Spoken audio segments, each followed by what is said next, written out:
In English, the word despise is a powerful word. It means to hold something in contempt, to be in repugnance.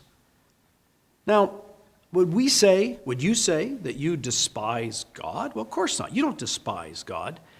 But we have to be careful because we can do things, we can do actions that actually show contempt for God. I've been doing some BT dailies in the book of Proverbs. Let me read you a couple Proverbs here. This one's in Proverbs 15. The ear that hears the rebukes of life will abide among the wise. He who disdains instruction despises his own soul, but he who heeds gets understanding. The fear of the Lord is the instruction of wisdom, and before honor is humility. Solomon writes here that when we despise God's instructions, we despise our own souls. Isn't that interesting? Our own lives, we refuse to understand the consequences of not going God's way, and we suffer.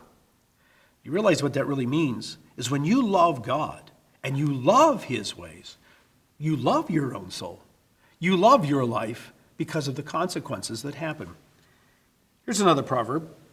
He who walks in his uprightness fears the Lord. In other words, he who walks in the right way, God's way. But he who is perverse in his ways despises him. He who is perverse in his ways despises God. You and I can show absolute contempt for God. We know that he loves us. We know that he's merciful. And what happens is, because of that love and because of that mercy, what we do is we get shoddy about doing things his way. Oh, he'll understand because he's loving. He'll understand when I don't do what he says or I disobey one of his commandments because he loves me anyways. And at that point, we are showing contempt for God. And when we do that, we are disobeying what Jesus said.